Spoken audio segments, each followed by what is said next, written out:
Yo, it's your boy Hayden Thomas Fitness here with my man Stu. You may know him as the Narrative Painter. If you don't know Stu, you're going to find out a lot more about him after this interview. So welcome to Behind the Brush episode 2.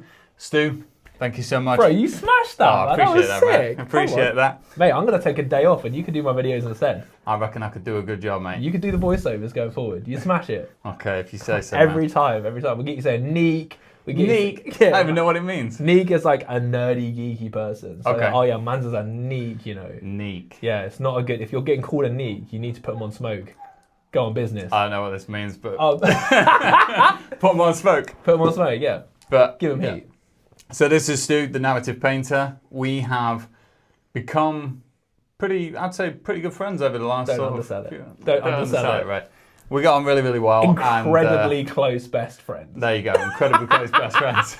Yeah, Woody's getting side shifted. Yeah, All of that Move 20, over, Wood. 20 years of friendship means nothing. nothing. Nothing now. Side shifted. No, I'm joking. But yeah, no, we're good friends, man. Yeah. 100%. But no, if you don't know who Stu is, like I say, the Narrative Painter on Instagram, he makes very, very unique content, and he's a very, very unique man. Oh. So hopefully this shows you a little bit about who the guy is behind the brush, behind all the great videos that he puts out. So do you just want to give a little bit of a sort of introduction as to like who you are and what you do? I mean, firstly, thank you for the glaze. That was incredibly sweet. Glaze. Love that. Yeah, You're big glaze.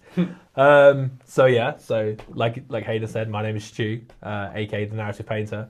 The Narrative Painter name came from I've always been really interested in using any medium of creativity to tell a story. Yep. So the Narrative Painter seemed fitting, and no one else had it on Instagram, and that's the important thing. After being in bands for years, what's really important is finding a name that no one else has. Yeah. Because you don't want to be like, oh, I'm in that band, and they're like, which one? Yeah, there's You're about like, 5 of them. Nah, I didn't want to be the Narrative Painter. Oh, you know Stu the Narrative Painter rather than Dave the Narrative Painter. I didn't want to be that. Yeah. So yeah, we found Narrative Painter. And then my Warhammer miniature wargaming kind of thing, it started when I was like 10, like 10, 11. A lot of people, I think, really started when they were younger. Obviously, they had that massive resurgence in the early 2000s, and like you had a Games Workshop. Obviously, RIP to the name Games Workshop, but you had a Games Workshop in every like high street shopping centre. Yeah. And like I went, we had a club at school in lunch times, and in year 7 and year 8, I was there like a lot of people, and just trying to find somewhere to belong, just trying to find anything really. Exactly. And I just went in there one day, and I think, I'm not even going to pretend to try and remember what was playing on the tables, but I've always been a horror fan, a sci-fi fan. Like I was raised on like The Thing, Alien, Terminator, all those Great worlds. films, man. We bond over horror a lot. Iconic. Let's go. And just seeing the minis on the table, I was like, yo, this is cool. Okay. So I went into Games Workshop. I can't even remember what I bought. I think what I went into originally actually was Lord of the Rings. Okay. Warhammer, because obviously I'm a huge Lord of the Rings fan. I think me and my sister saw the Two Towers at the cinema 11 times. 11 times. Jeez. It was back when it was affordable. To Orange go to Wednesdays. Yeah. Throwback Orange Wednesdays. So yeah, I think it was the Lord of the Rings thing that kind of got me in first, and then I went to Warhammer Club and just saw all these cool Space Marines and like the Tyranids and all that kind of stuff, and I was like, this is crazy. Yeah. So I went to a Games Workshop like everyone did, but I went straight for Tyranids because they're so cool, man. Xenomorphs tearing planets apart, like they're alien. Obviously, they very much look like kind of the alien from Alien. So again, very similar. That kind of pulled me in. And then my biggest thing was always building and painting. That's what I enjoy about the hobby. I was terrible at the game. Like any board game you explain to me, I'm bored within 5 minutes of hearing the rules. Yeah. So I know what you mean. Where I lost love for it is I went to Warhammer Club with my Tyranids that were like fully painted. I was like, yo, this is sick. I'm so proud of these. Went on a table and I went against a guy who was running Dark Angels. He absolutely butchered me. It was like it was like the opening scene of RoboCop. Like, great movie. Again, great movie. I was there just getting shot to pieces. Yeah. And little 11-year-old Stu was like, I don't understand why I lost. My army looks so much better than his. So I had a struggle with the game. I then kind of like, as a teenager, and I've seen a lot of people have this journey, where it's like, you're struggling with what's cool for what you actually think is cool, Yes. and then what I know society exactly what you thinks is cool. Yep. So I was there being like, I really like Warhammer, but like all my friends are into skateboarding. And then all my friends are playing football, or all my friends are doing this. And I was like, maybe Warhammer's not for me. Secretly always loved it, Yeah. but I kind of like gaslit myself into thinking it wasn't what I wanted to do. So Yeah. I dropped off. Anyways, in that kind of like give a shit era, wait, am I allowed to swear? Like, Yeah, you say what you want, man. fuck, yeah, let's go. In my give Within reason. within reason. In my like give a shit era, in my like early 20s, I got back into it. So I was like, yo, like Warhammer was so sick. And it coincided with the new Death Guard release. So they had all the crazy models. We had Big Morty with the huge wings coming out and stuff like that. So I did that, built paint, loved it, and then again, like, dropped off again because I needed to get a flat. So I sold my whole army. I had like a 2,000 point Death Guard army, well, nearly 2,000 points. I've never had a 2,000 point army. That's the whole thing of my challenge on YouTube. I was like 1,600 points, 1,800 points around. And I sold it all. To pay rent. Yeah. And I genuinely think, and this is crippling, and this is even back then, I think I sold my like 1,100 points of Death Guards for like 300 quid. Damn. Which is just, when I think about it, I get sick. Yeah. Because that's a horrible loss. Fully painted. We're not taking financial advice from me. Clearly not taking financial advice. This is not a financial advice podcast episode. No, it's not. And then, yeah, like the big thing, the turning point for me is I've always loved anything creative. Like I do music, like I've always done like art and stuff like that. And then December 24, my health was a bit all over the place. I was in a pretty bad place health-wise. And Em, my partner, was like, narrative mummy, obviously. She was like, what can you do that's going to slow you down? And I was just like, well, I always wanted to do Warhammer again. Like, I loved it. She was like, fine. Bought me Mark 6 Horus Heresy box set for Christmas, just the Marines. Yeah. And I just used to sit listening to like the audiobooks and just painting. And it was really nice. And it calmed me down. And then, yeah, just one day I was like, I really like kit bashing. Because I was watching people like Nate the Feral Painter for the Grimdark Emporium. I was watching Pete the Wargamer, and all these people were like taking something and changing it into something else. And Pete the Wargamer said on a podcast recently, he has made a career out of not following instructions. Right. And that spoke to me on a cellular level. And that's when I started kit bashing. Because I was like, obviously a Space Marine looks cool. Yep. But we can make it look cooler. And that was my whole thing, is like, I don't want to be told how to build something or paint something. I want to do it in my vision. You're a maverick. I do what I want when I want. Yeah, I was that kid in like science who was just like, why can't I add these two combustible ingredients together? And then I had no eyebrows. Burn a bit of Bunsen burner in there. Yeah, I was that kid. But again, it's the same when I cook, because like I wouldn't say I'm a good cook or anything. I cook for function. I enjoy cooking. But like, I'll be like, yeah, I'll chuck that in, chuck this in, chuck a bit of this in, and like, it's experimentation. There's no rules. No, exactly. There should be no rules on creativity. As soon as you hamper creativity, you're strangleholding it, and I think that's a really bad thing. And that's when I started kit bashing. And then I said to Em one day, because I had the Instagram like we all did, being like, I'm doing this to like chronicle my time in the hobby, which everyone did. You look at anyone who's like in the hobby, and all of us started an Instagram just to essentially scrapbook it. Yeah. And I decided to take a stab, because I used to do content for my reptiles. I've done content for bands and stuff like that I've been in. He's got a great snake collection.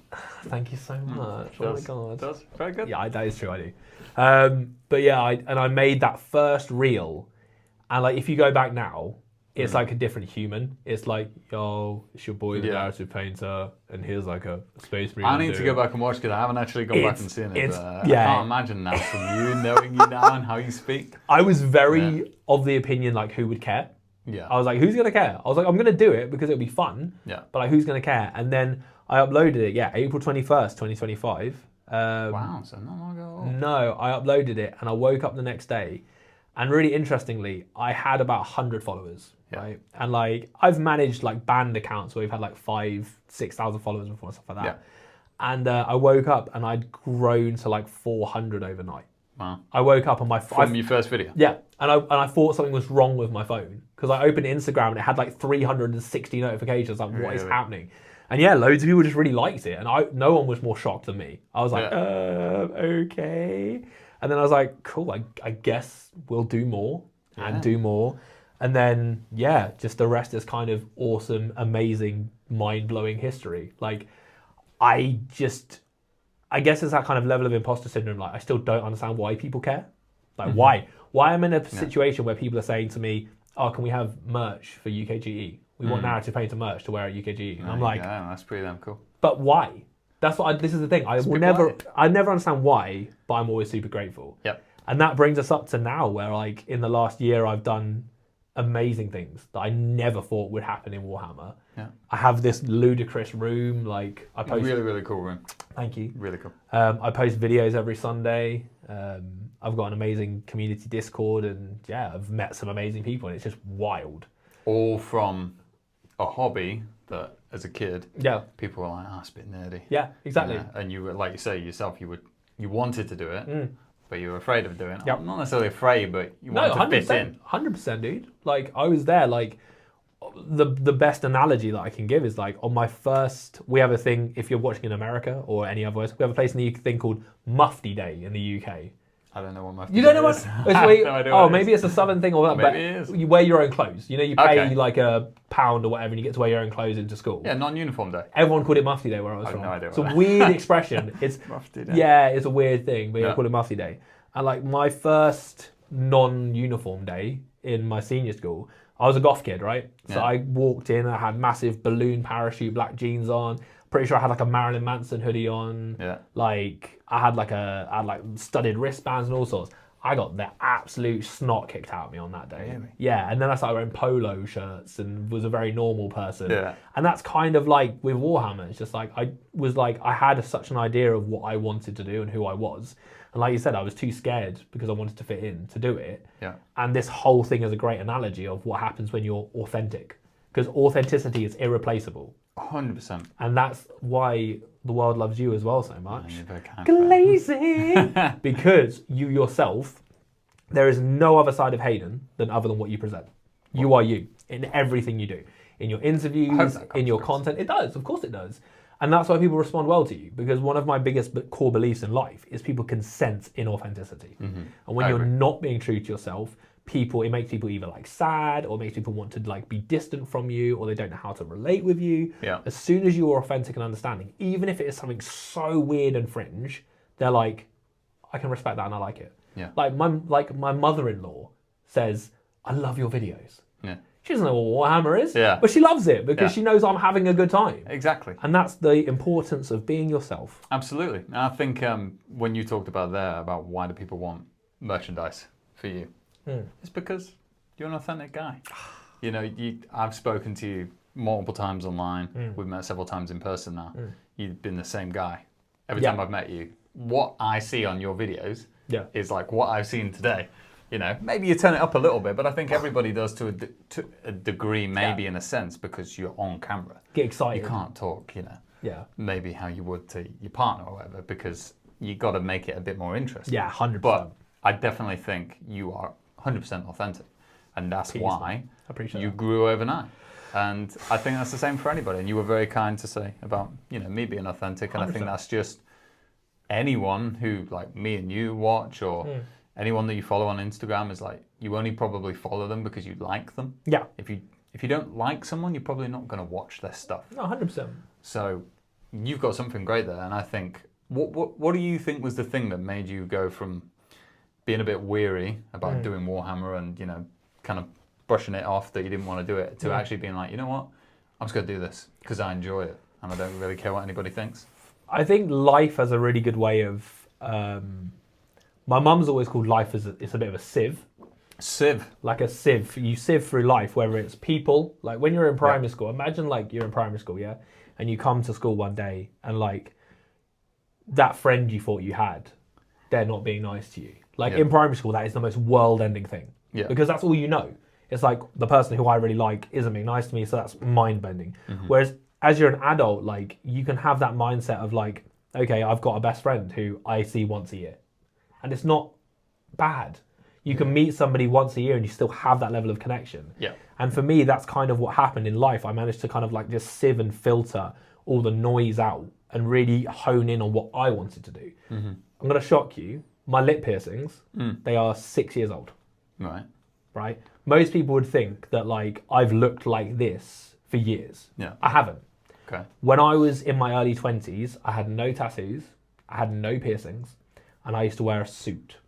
to work. suit? A suit to work. Can you imagine? No, I can't imagine. It's I can't horrendous. imagine it at all. It's like watching a giraffe in roller skates. It's the most weird and like uncomfortable thing ever, seeing me in a suit. Yeah. But yeah, that's what I had to do for my job.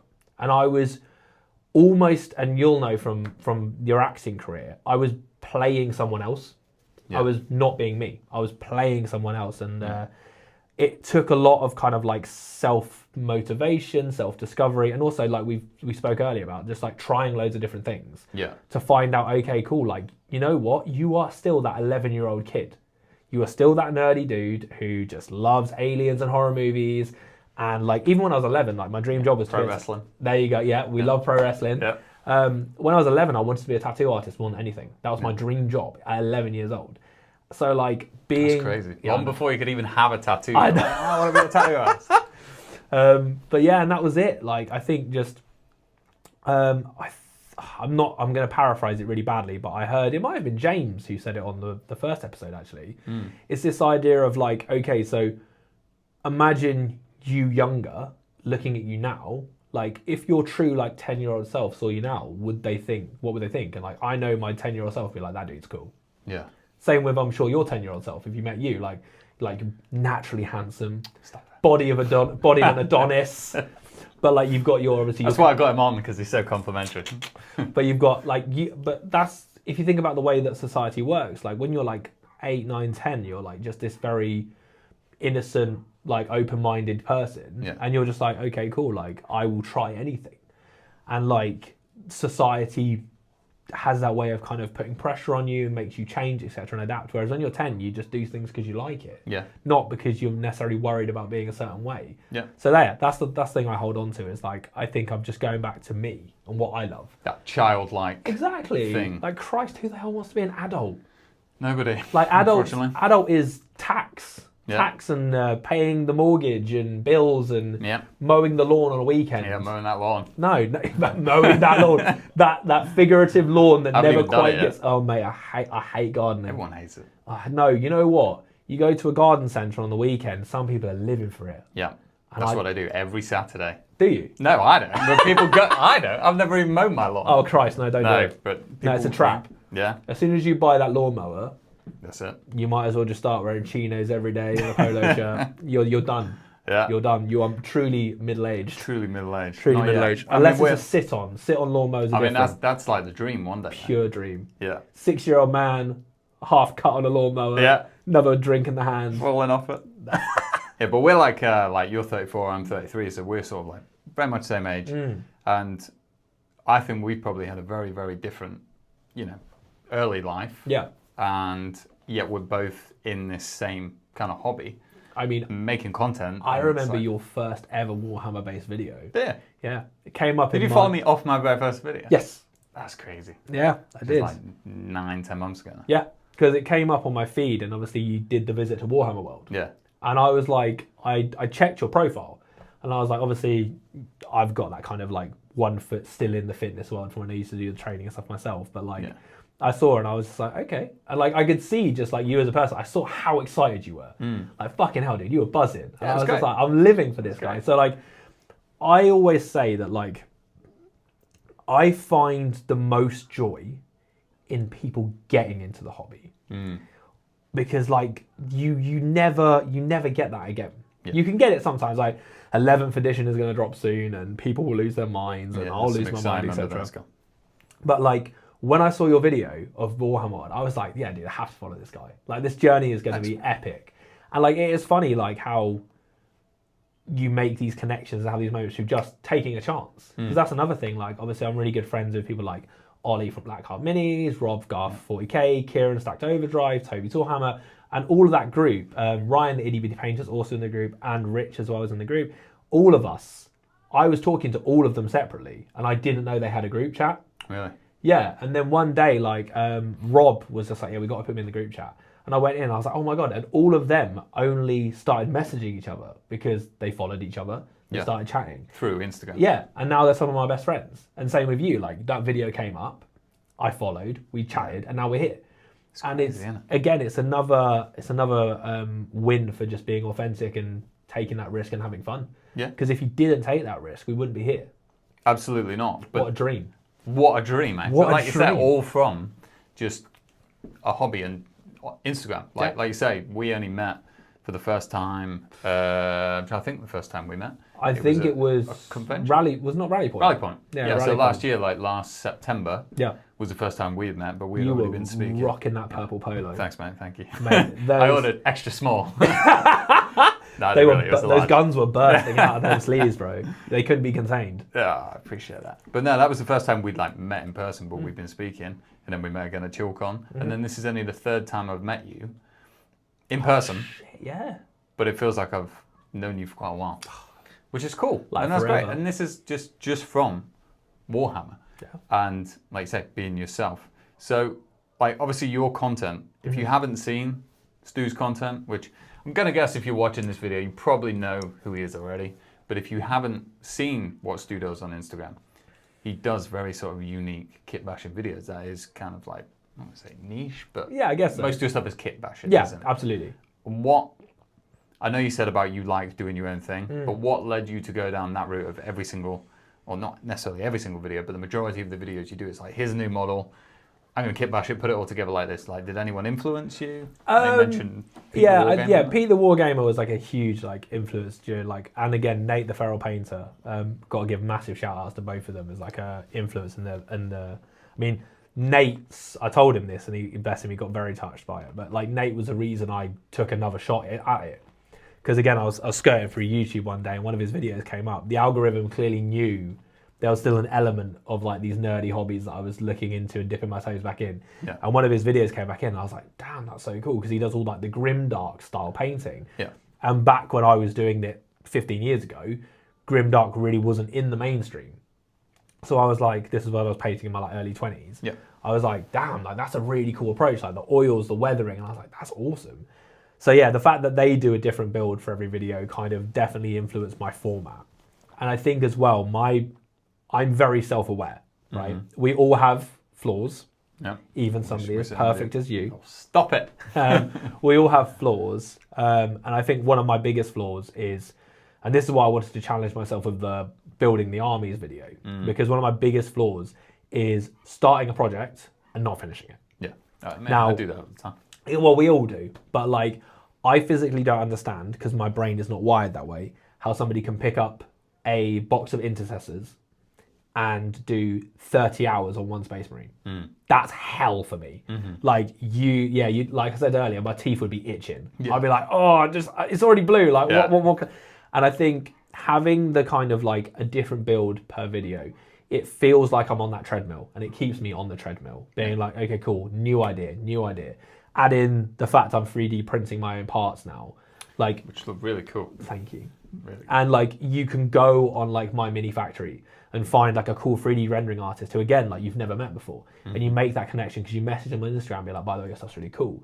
And they're like, oh, look at this, like this is what I'm releasing next month. And I'm like, damn, okay. And you start getting ideas and firing, and like it keeps it really fresh.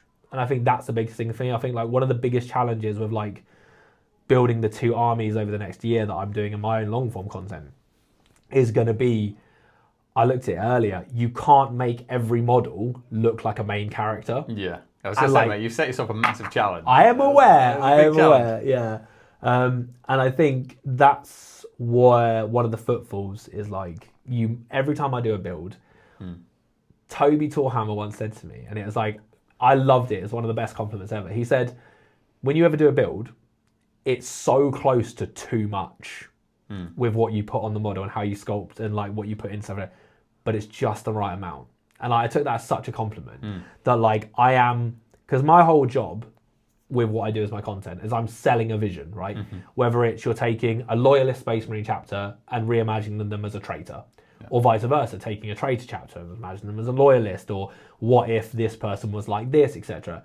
My whole MO of what I'm doing is I have to sell you what's in there. And it has to make sense. Now, like I said, I'm a massive lore nerd, so like I'm making decisions based on that. But like, there's a guitarist called Yngwie Malmsteen who is very famous, shreddy guitarist, and he said, "How is less is more? Less is not more. More is more." Like, I mean, it's incredible. Like, trust me, sometimes things can be too much, and even I have my limits. But like, I love just like seeing how far I can push it and how much narrative and like interest I could put into one mini.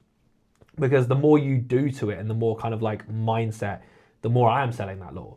So I think like to really skirt back around the block to the original question, I think the main reason why I did my content in that kind of way is just to keep it fresh for me and to challenge myself to always come up with something new and interesting. Plus I have a ton of ideas. My brain never shuts up. Like I mean, that's a good thing. It can be, but it can also be really tough when like you literally wake up and you're trying to get ready for work and you have to sit there and be like, right, I need my phone, I need to write something down. Need to write down this kit bash. Or I'm in the middle of a meeting at work and somebody says something and I'm like, I need to remember this. Yeah. So yeah, the brain never shuts up. But like, it's just endless opportunities. And I think it's also, it makes it fun. Yeah. It keeps it really fun for me because like, I'm not limited in what I'm doing. If I was like a creator, thing every time. yeah, and like don't get me wrong, like that's when I say limited, I don't mean in a global sense. I mean specifically just for me. Yeah. Like I would see it as probably limiting if I was like, right, my channel is all about ultramarines. Yeah. So for some people, they kill it, and like for me, my hat goes even more off to them because I couldn't do it. Yeah. But the way my brain works, I would struggle being like, my whole channel is is ultramarines. That's all I'm gonna do. Because that's just not the way my brain works. Yeah. I'm always trying to reinvent the wheel and change stuff up when it might not need to be changed. Yeah, but like this is the thing with your unique take on everything. But from all the stuff you mentioned there, like, do you ever feel that pressure that you have to? I know you say you find it limiting. Yeah. To if you were just doing one thing, but do you ever find the pressure that you have to do the same kind of content because people expect something from you? Do you feel like yeah, that's really, you might want to do something a little bit different, be like, oh, people expect this now. Yeah, that is a very interesting question. Thank you. Thank you. But no, like, and we're gonna take a peek behind the veil that is my, as you've called it, not my words, charismatic front of who I am. It's Captain Charisma. No. Oh my God, Christian. Yeah, there we go. Christian. Incredible. Yeah, it's tough. I think the biggest thing for me that I've really struggled with is the schedule I gave myself. Yeah. The expectation of a different thing per video, I don't struggle with at all. Like I don't have any. I've got inexhaustive ideas forever, really. Yeah. Even some things I was like, please nobody steal this idea. But I was thinking the other day, like, could you do a jammy Dodger Space Marine? I'm sure you could. Yeah, like we're doing cream body, red piping. Yeah. We're gonna get some 3D printed oozing biscuits. Out of, yeah, exactly. Jam oozing out. But you know what I mean? Like I've always got ideas going around in my head, like crazy stuff. Yeah. But the pressure with my content is the weekly thing. Every Sunday, 8 p.m. And like I made the mistake. I say mistake. It wasn't a mistake. I made the decision a few months back to try and do content on a Wednesday as well. To try and because obviously every algorithm in the world loves consistency. Yeah, because that was what I was going to ask. You always hear about, oh, you need to post every day or every 2 days and that. But my biggest thing with obviously Sunday 8 p.m. is my main job is 50 hours a week, Monday through Friday, 7 till 5. I teach guitars. I teach guitar. Multiple at the same time. Multiple guitars. I teach guitar on evenings and weekends. Yeah. I'm in a band. I have the reps. Busy guy. I'm a busy guy. So when it is that kind of I sleep for 5 hours a night, which is not probably. We have also, side note, we have these wonderful, no, I'm joking. Please sponsor us. Please sponsor us. Yeah, it's the pressure of that. I think that's the main thing that's kind of really struggled with. I've actually had messages from people before, and I know they mean it in a really nice way, so I take it as a compliment, where they've gone, oh, you've not uploaded today, on a Sunday, and they've gone, that makes me sad. Okay. And I mean, yeah, it's a good thing because where's that video? Exactly. But at the same time, me as somebody who's very, very empathic and I very much take a lot to heart. I very much wear my heart on my sleeves about a lot of things. Yeah. I feel like I've let them down. And I will always have, if I'm ever not uploaded, there's a legitimate reason. Yeah. It's obviously I took nearly 2 months off when we bought and moved into this house because I had so much to do, etc. That's stressful. And then a few weeks ago, I didn't do a video because I'd been really, actually, skirt back even more, I was really sick for 4 days. I even took time off work, which is unheard of, because I had a really bad sinus infection. On the Saturday of that week, I was at my desk and I was shaking because of how bad my fever was, trying to paint. because I was like, I have to get something get up on that a video Sunday. up. Yeah. And that's the thing, Yeah. and that's the pressure. It's I don't want to let people down because I know I've set myself up with this 8 p.m. every Sunday thing, and I don't want people to feel bad and like that they shouldn't expect it from me because that's the exchange here. They give me their free time, which time is the most expensive commodity in the world. It is. They give me their love and support, which I'm truly grateful for. And then what they should get in exchange is good quality content. And that's where you can even tell from the way I'm talking about it. I'm very serious about it. Yeah. And like, I want them to feel supported. People have done more for me than they ever know with like the Chaos crew, with the support I get and just the way the community loves me. I mean, even the long form video I put out, like the outreach of support was insane. Yeah. And the pressure I put on myself to keep up with that has been really tough. I think that the reason why you said there, you know, the support you've received for, like, because Stu put out his first YouTube video the other day. Really, really great for a first YouTube video, especially. It's like, and that's what I found really amazing about the Warhammer community is, like you say, the support from people. It's crazy. You know, like with Black Mantle and stuff, you know, it's a brand new thing, but the support was crazy from all these people. Like this brand guy. new, incredible thing. Yeah, thank you. I appreciate that. Product No, but Stu's been a massive supporter of it, right, from the very beginning when the first time I told him. But the same with your content and the way that people did share your YouTube video and they're like, go watch Stu's, you know, YouTube video. It's humbling. because it's nice, but it just shows that, like you say, they like what you do and they like the effort that you put into your video. And I guess all you can do is be grateful for that. Yeah, and I think personal growth is that kind of getting beyond the imposter syndrome. Yeah, and being which like, we all have. Of course we do. And being like, okay, the reason why these people are doing this is because they actually like what I've done. Yeah. Is I don't not deserve that support. They're doing it for that reason. Yeah. And yeah, it's crazy. And like for me again, like it's when you see, like I spoke to Pete the Wargamer at Chillcon and I spoke to him at UKGE. Yeah. And again, Chillcon was the second time I've ever met him. And like, just the nicest guy ever. Just this guy is like, his career is kit bashing and YouTube content. And he's got obviously the Spare Parts Emporium where he's selling his own signature box sets of stuff like that. And it's like, he is such like a household name and he's like so big in the hobby, but again, the humblest and nicest guy ever. Yeah. And again, this like the support that he gave me was incredible. And it's like, I've never been part of a community, and obviously I've seen the music industry, and obviously you'll know as well through Rosie and stuff like that. Yeah. And I'm sure it was the same in wrestling and maybe acting as well. Yeah. I've never been part of a creative community that has been this supportive from bottom to top. 100%. From the biggest content creator you can think of. Yeah. Like 6-figure followings. Yeah. Super supportive. To that person who they've just started their page, they've got 5 followers and one of them's their nan. Again, super supportive. Yeah. From top to bottom, everyone's been so lovely and supportive. And that's why I think it is one of the most unique and loving communities I've ever seen. I 100% agree. And like, you've been in this, I know you've only been making content since the same year as me, but you've been in Warhammer a lot longer than I have. But see, I don't think it was always this way though, personally. Well, I think, yeah, maybe it wasn't. I don't know if it was like COVID or whatever, but I think there's been a real metamorphosis. When I used to be, like when I was in my early 20s and I got back into it, I tried to do a Warhammer page then. I had it was called Red Cup Miniatures. Yeah. Because my water was held in one of the, you know, that the American Pie house party Red Cup. The plastic Red Cup. Yeah, I think the Instagram page is still live actually. So yeah, go check out Red Cup Miniatures. I'm joking, don't do that. But yeah, like I definitely saw a lot more judgmental comments back then. A lot more like, I mean, it's like 15 years ago, and it was a lot more like, oh, let me tell you what you've done wrong, etc. And I think over the last 15 years, maybe with like COVID, social pressures, just times moving on, I think people have become really super insanely supportive, and I love it. Like, there's a proper community and family. Absolutely agree. And like you said about, it doesn't matter whether they're, you know, an amazing page. Like when you said about you followed me for my first video, I remember getting like Darren Latham following me. I was like, why is Darren Latham following me? I looked him up. I'm like, who's Darren Latham? I'm like, bloody hell, it's quite a big name. Pinch me moments. Just like supportive, and then you got, you know, people make a new page or whatever, and it doesn't matter how experienced they are, people will go and support them and follow their page and encourage them and give them that.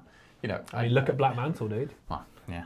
Like I you appreciate that. But, yeah, but like you started a project to the page, and the reason why people listened in the first instance when you were just talking out, like when you sent me that voice note very kindly on WhatsApp, I was actually outside in my hallway on a ladder painting my doorways, and I was like, oh damn, Hayden's messaged me. I listened to it, and the minute you said like, oh, we've got this kind of plan, this product thing, I was like, yeah, I'm in. Like, and it obviously it's an amazing product, and I'm very happy it's amazing products as well.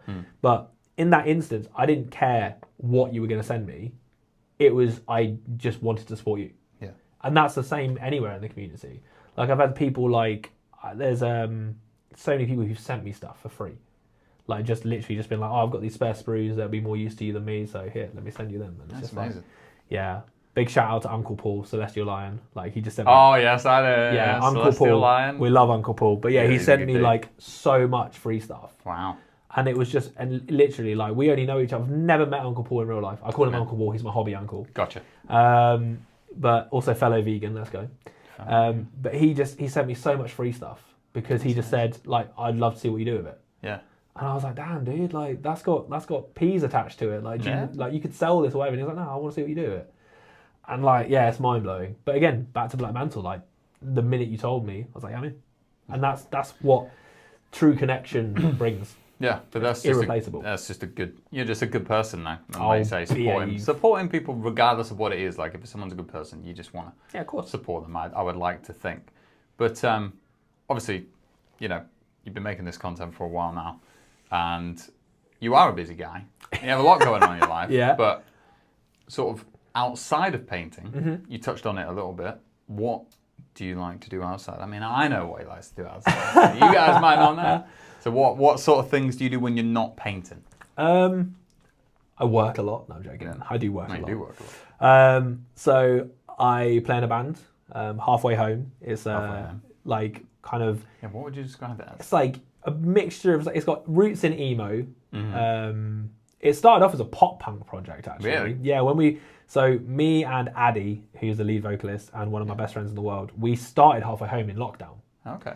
And we didn't actually plan to do a project. We just wanted to do something because he's a teacher, so he was doing stuff over like the Zoom and Teams and stuff like that. And I was on furlough, so I was just in my flat with my flatmate who was a key worker, so he was working, and I was just at home for 24 hours a day. And I was like, what do I do? Yeah. After the initial stage of spending, I think I did 34 odd hours in like 2 days on Minecraft. Yeah, I did a lot. I love Minecraft, and then rewatching. Some sweaty numbers. Right that was there, some big sweaty numbers. I think I slept for like three hours in 2 days, something crazy. And then after rewatching all of the Cell and Frieza saga on Dragon Ball Z. Damn, that's long too. Yeah, that was also great. I was like, damn, I need to do something else. So me and Addy used to be in a deathcore band called The Last Exit. We toured the UK, did some cool stuff, and it it was probably the project that like went the furthest like in what we were doing. Yeah. But like I messaged him and we were just like, we need to do something, bro. So we had an acoustic jam and then lockdown happened. So like, damn, what are we gonna do? So I would just write something because I've got like a studio set up, etc. Send it to him. He would add vocals, then we just do back and forth, back and forth, back and forth. And then before we knew it, we had like an EP written, but it was like the most pop punky EP you've ever heard. It was like proper neck deep, Newfound Glory vibes, like summer living, just having the best time. Yeah. Like, yo, dude. And then we got some other people involved who are like, again, some of my best friends ever. And it kind of like morphed into like this kind of like emo post-hardcore with elements of like melodic metal in it and stuff like that. So I kind of just like live in a world where like Halfway Home we just write anything that's cool, that we think's cool. And it's like, it kind of reflects in everything that I do, that if I like it, like I don't care if it doesn't necessarily fit in a box, I'll make it fit. Yeah. Like, give me a circular shaped peg and a square shaped hole, I'm going to make it fit. Yeah. But yeah, it's and that's what Halfway Home is. So yeah, we're starting our gigging season up now. Excellent. It's got a few festivals on the books, got a few things in the line. I saw that the other day. What was it? So it's Phoenix Fest over in High Wycombe. We're playing on the Saturday like a normal full set, but we're also doing an acoustic set. Wow. Which is very exciting. I've never played an acoustic set before, so that's going to be great. Get your lighters out. That'd be cool. But my goal for 2026 is to get on a bill with Vordain. That's definitely the goal. I mean, I'm sure that could be quite easily 100%, bro. Vordain is my fiance's band. Sick band. He's very supportive of it. Very sick band, mate. Rosie's got pipes, man. She's an amazing vocalist. She's pretty damn good, mate. Yeah, exactly. She's pretty good. So yeah, halfway home takes up a lot of time. Obviously, like I said, me and my partner have a lot of like reptiles and exotic animals that we've like rescued and we look after. We've got an incredibly anxious dog that we love, Max. I mean, he didn't seem anxious when I came. Well, He seemed pretty excited. Yeah, anyone would be excited to see you. Come on. No, yeah, we rescued him like 4 years ago, and yeah, he's got really bad separation anxiety, bless him. So whenever it's like go to the shops, it's not as simple as like go to the shops. It's one of us waits in the car with him, the other one goes in, and then if I need something, we swap out. So yeah, just cooking, food, music, Warhammer, stuff like that. That's just what we do. Yeah.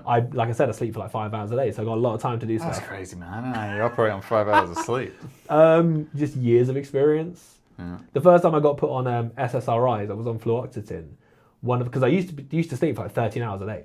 Right. Like, I loved it. I used to sleep for, you know, those kids who were just like, oh yeah, I woke up at 1 p.m. Yeah. I was that kid. Like, I've never woke up at 1 p.m. I used to. But they put me on fluoxetine, and one of the side effects of fluoxetine is really bad insomnia. Okay. And I was going to bed at like 3, 4 in the morning because I just couldn't sleep. And I was waking up at 6, 7 to go to work. Yeah. And I think I just got used to it. And now I go to bed at like 11, 12 at night. I'm up at 5, half 5 every day. So then go to work and just That's crazy, man. do stuff, man. Yes, you know what? Stuff gets interesting when you're sleep deprived. Yeah, I'm sure it does. I bet Very you know all your interesting. ideas for this kit bash stuff. Mate, you should be in the car with me on my drive to work. Like I'm going to be in the car with him in about 20 minutes, so That's really I'm sure great. you're going to come up with an idea. No, the drive to work versus the drive home. No. When I'm driving into work at like 6 in the morning, I'm just like, and normally I've got a Warhammer audiobook on, so it's just like, and they burn through the atmosphere, and I'm just like, ugh. On the way back from work, I'm like singing, I'm beeping, I'm screaming, I'm like waving around at people. Like, yeah, the ADHD is truly popping on the way home. Because I know I get to come home and play with my dollies. Yeah, little war dollies. My little war dollies, man. Oh, well, you mentioned music there. Like, I'm a massive music fan. Yep. Always have been. And I think some of our tastes are quite similar. Yep. Would you say that, could you pinpoint like a favourite band? Oh, or favourite song? God. I like to ask this question because I think it's interesting, but could you nail it down to a favourite band? I could give you some of my favourite bands currently. Yeah. You So can like, give a couple. I'm very much in, I go ebbs and flows. Yeah. So like, genre-wise, I love everything. Like, I'd say probably my 2 favourite genres ever is anything metal, obviously. And then anything hip-hop, specifically from 90s into early 2000s. That kind of like Death Row era, like unmatched. Like, so, but at the moment, I'm really vibing with 2 bands specifically, who are Beartooth and Bill Murray. Bill Murray's good. Bill Seen him Murray, live. yeah. You've seen them live. Yeah, You're supported seeing- Sleep Token. Yeah.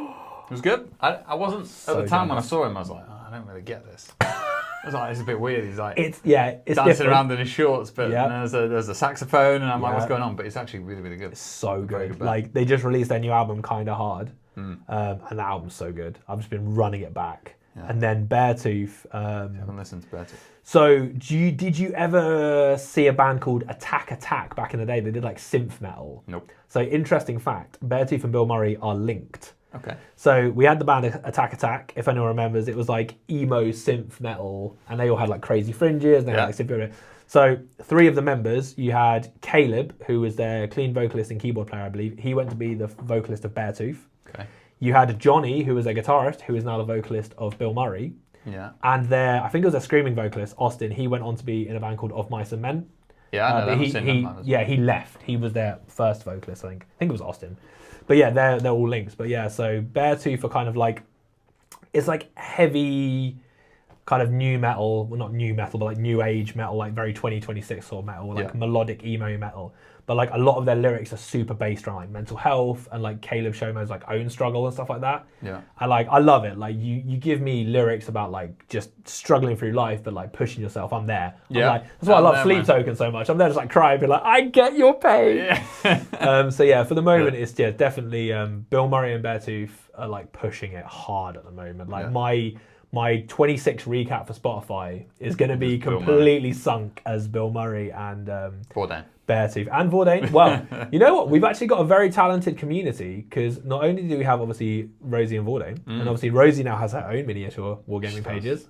Yeah, come on. Let's Minis by Rosie. Minis by Rosie. We're going to see great things there, mate. She's going to overtake fine. you, I'm telling you. She's very good. Yeah, honestly. Just like I said, winged eyeliner, man. If you can do winged eyeliner... Hand control, like the brush control and Honestly. steady hand in that is amazing. But we also have Toby Tallhammer was the clean vocalist and guitarist in a band called Our Hollow, Our Home. Oh, really? Yeah, and I'm going to glaze Toby right now. Their album, Hope and Hell, is one of my favourite metal albums of all time. Really? It's phenomenal. And yeah, dude, I like... need to listen to this. It's a very talented community, and like I'm sure there's obviously Kieran Stacked Overdrive. He's a phenomenal guitarist, way better than me. I didn't even know this. Way better than me, and he was in a band called Bear Arms.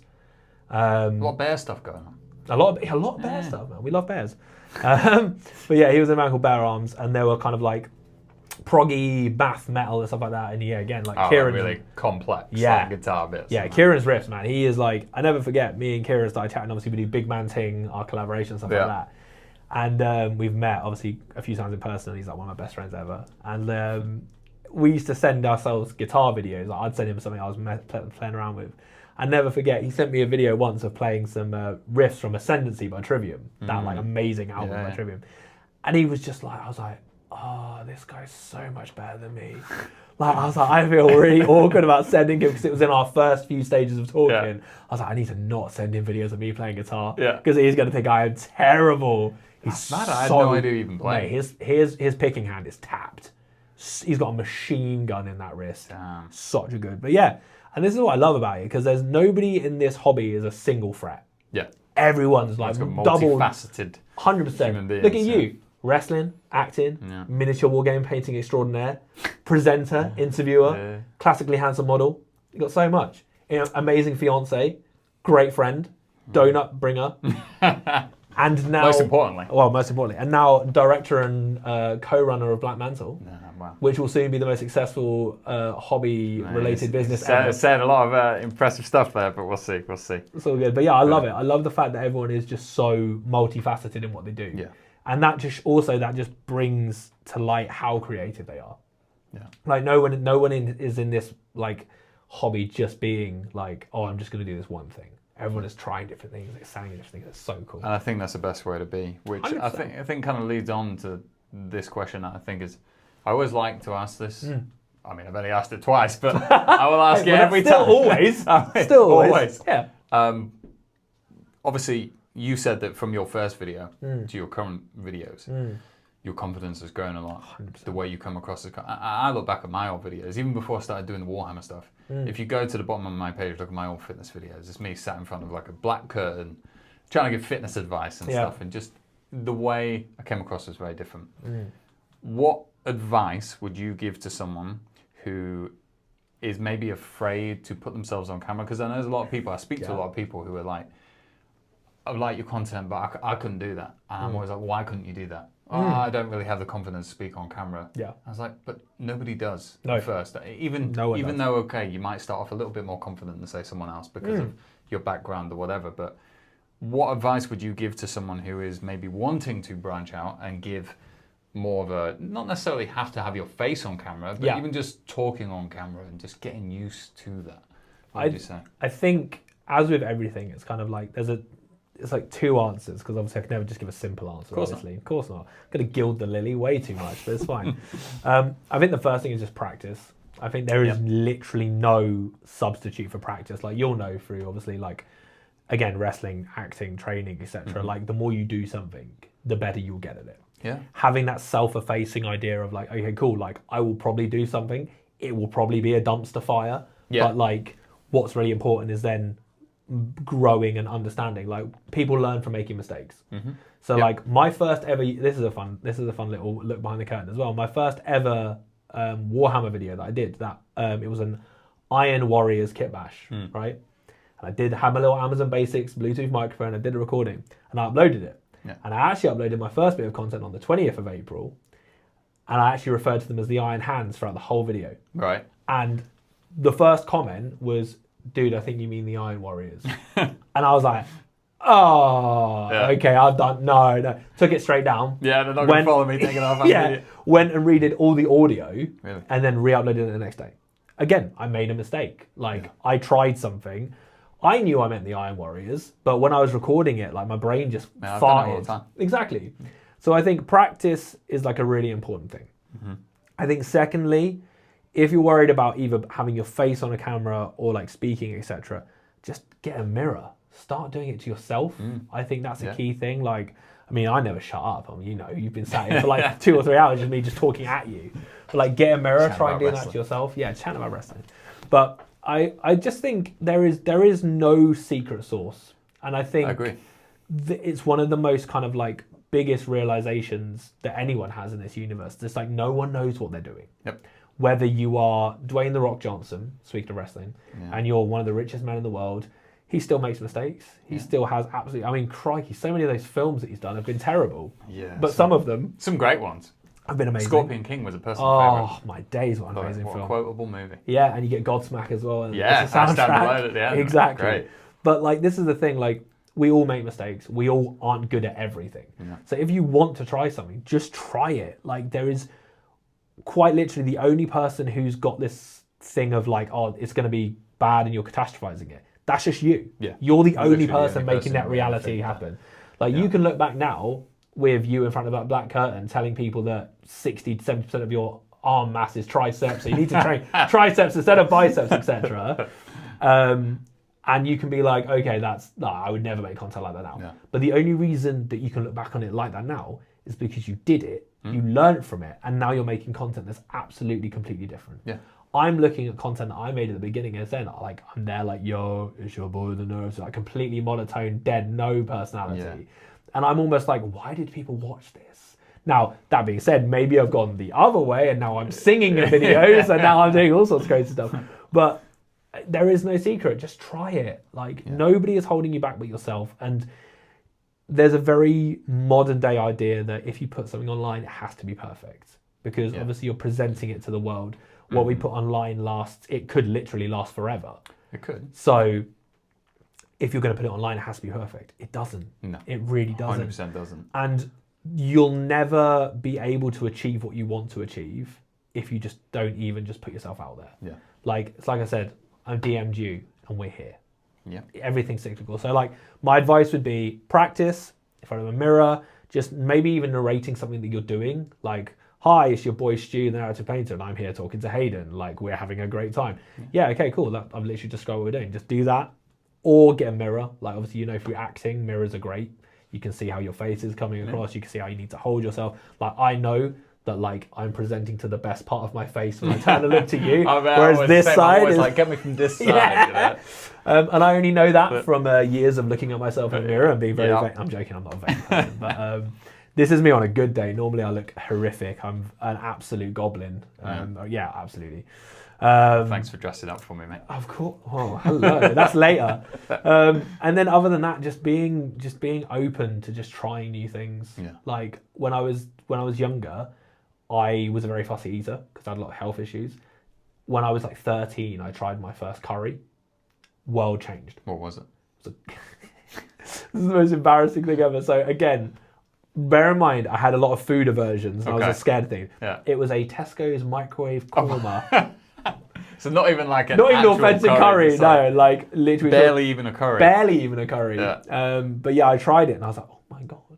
And then can you imagine how I actually felt when I tried an actual curry? I was like, whoa. Life-changing. Exactly. Yeah. But if I'd never taken that step, and I had a lot of food fears, like I went to one of my friend's house when I was like 11 and his mum came out and lectured my mum about why has he never eaten pasta before. Yeah. And my mum was like, well, we don't know if he's allergic to it, and then he also doesn't want to try it. Yeah. My mum, bless her, was great. She was always so understanding and supportive, but like, I now eat anything. I'm a bottomless pit. Yeah. But I used to be really fussy. I used to be the same. I would have a pizza, but I'd take the topping off. So like there would be no cheese on it. Yeah, so just like dough and tomato. Yeah, just the dough and tomato. Yeah, nice. A vegan pizza. Yeah, pretty much. Yeah, yeah, pretty much. Just dough and tomato sauce. And I was exactly the same. But no, I thought what you said there is really, really good about how just like you can't expect like this is my second ever interview. I know this isn't going to be great, but I'm not expecting it to be great because it's going to be great. Mate, thank you. But you just got to do it. Like the first video you make, I think you just have, or your first lots of videos that you make, you just have to accept they're probably not going to be very good. And, you know, but people are going to forget about them. I think the hardest thing is thinking, oh, if I upload this, people are going to watch this video. They're going to remember it forever. They're going to think, like, no one think how we all think everyone's thinking about us all day long. I'm 100%. like, when was the last time you thought about someone's video and thought, oh, you know what, that video they did 2 weeks ago wasn't very good, that one. Yeah. Also, as well, nonsense. the people who get so upset about it as well, bless them, they tend to be so supportive of other people. Yeah. And that's what I find so ironic. It's just like, if that person's kid went to them and played Twinkle Twinkle Little Star on the violin, and it sounded like a bag of strangled cats, they'd be like, yeah, but she's only 7. Like, it's fine. Like, it's the first time ever. They're so understanding and empathetic to other people, but not to themselves. But not to themselves. Be kinder to yourselves. Like, you will make mistakes. You will make content that's so jarring. I look back at some of the things I did and I'm like, dude, that is such cringe.com. Like, what are you doing? But you live, you learn. I mean, I'm still doing cringe stuff. But would you take them? Would you take them down now, or would you just leave them? Because I used to be like, oh, I'll take that one down, maybe do it again. And I'm just like, you know what? Won the best video. But then also sometimes you put a video out that you think is crap, and then all of a sudden, 6 months later, it starts picking up. I'm like, why is this video doing well all of a sudden? You can never trust that you know the algorithm. Yeah. Well, yeah, one of my videos, I completely botched it, and I called the Ultra. I can't even remember. I think the Ultramarines are the 13th Legion. I'm not even going to pretend that I actually know what Legion number they are. But like in the video, I was like, yeah, the 7th Legion, the Ultramarines. And like the first few comments was like, bro, that's not their Legion number. Yeah. Now, obviously, 6 months previously, I'd called the Iron Warriors the Iron Hands. I took the whole video down. This one, like, this guy's a moron. Yeah, but this time I was like, yeah, fuck it, I don't care. Yeah. Like, so what? I got the Legion number wrong. The video, the model's still fire. So whatever, man. It's all engagement, man. Well, yeah, I mean, I don't think I'd ever be that clever enough to be like, I'm going to make purposeful mistakes. Yeah, it's like when you see those food influencers who've got like 2 million comments and are like, I'm going to be trying, I don't know, tacos. And they're like, deliberately. Yeah, deliberately. I'm never going to be like that. But yeah, like, for me, if I made a mistake now, or if I just absolutely botched a video, I still put it up. Yeah. It's funny, like, whatever. Like, it just adds to the authenticity. Like, we're all real. Absolutely. Pants on one leg at a time, or whatever they say. Whatever they say. Yeah. Yeah. No, well, I really appreciate that, man. And like, I could talk to you forever, which I'm gonna after this interview because we're going for food. Hell yeah, man. Where are we going? Going Dirty Bones in Oxford. Dirty Bones in Oxford. If you've ever been, then you know. If you haven't been, you're gonna know. You're gonna. I got chills. You're gonna know. Jeez, I got goosebumps, man. No, I've never been to Oxford before, so it's my first time coming here. Yeah. And I said, let's go somewhere where we've got nice burgers. So that's where we're going. I mean, I was trying to push ramen on you. Yeah, I was trying to push ramen, but I'm not really a fan. Well, me and I was treated by Matt, the owner of Dragoon. Yeah. He wined and dined me in Oxford. With some ramen. We went to a really nice Japanese place. And he also brought me a Demon Prince because he's just the sweetest, most amazing human ever. A Demon Prince? Yeah, just one of the Age of Sigmar Demon Princes. Yeah. Essentially, Matt is... You got some nice friends. Dude, don't even. Like, I have the best. So Matt's my hobby boss. Right. So Matt's technically very much in charge of me. Not actually, but yeah. I call him my hobby boss. Because, I very nearly got to work with Dragoon, but there was a few, issues on my end where I couldn't actually, go work with them. But, I work with them alongside them now. Yeah. And Matt obviously gave me the 3D printer and all this stuff. And Matt is just, I could talk hours about Matt. Because obviously Matt was the first person to ever give me a legitimate company sponsor deal. I remember you saying it was when you first started. I only have one affiliate thing, and that's only with Dragoon. Really? And even then, I don't even push the affiliate side of it. I don't care. Me and Matt have even come to agreement now that we're just I don't want kickback. I don't want if you spend 20 quid, then you're going to get £2. I don't want it. And we've come to the agreement that I'm not going to get it. Yeah. Because bless him, we support each other in other ways. But Dragoon, they sponsored my first 1,000 followers giveaway, which is the only giveaway I've ever done actually, which is, I guess, is that good? I don't know. But I only ever did one. Yeah, I guess. I only ever did one giveaway. And that was at my 1,000. He sponsored it. And then, they've given me so much support and all the bits and stuff like that. So Matt, he wined and dined me to ramen and then gave me a Demon Prince, which was an amazing day. So I might have to get him on the Mantle episode 3. Oh, mate, he'd smash that. He doesn't like being on camera, though. Oh, okay, well, we'll just do it off camera. Or just get a curtain. Yeah. Yeah, do the kind of 80s prog band thing and have just a curtain around him. Just curtain around him. And you can but you'll like Dirty Bones, trust me. I haven't got you a Demon Prince, I'm sorry. Oh. Disappointment. I got you Monster. Yeah, you did get me some import Monster from the Boss Man shop. This might be a world first. Or maybe not world first. Hayden's world first. Hayden's world first. Ultra Vice Guava. And then this is Ultra Wild Passion. Ultra Wild Passion, that was my favourite one. Yeah, you know what? I mean, I like the color of guava. That is a good color. It is a good colour. Yeah, I'd say both of them are a solid 7 out of 10 at least. I'd say I actually prefer this one, to be honest. Is it? Yeah, Come it's on, pretty let's good. go. There you But go. yeah, he does drink at least one Monster a day. At least Used to be one. more though. But no, man, we'll probably wrap it up here. But Yeah. thank you very much No, honestly. for coming on. Really do appreciate it. Obviously, we're talking about one last question. Yeah, come on. We're talking about content Yeah. and advice with content, but for someone who is just getting started in the hobby, whether it's Warhammer, whether it's any kind of miniature painting, Yeah. is there any piece of advice you would give to them that would, if you were starting, that would really help you at the beginning?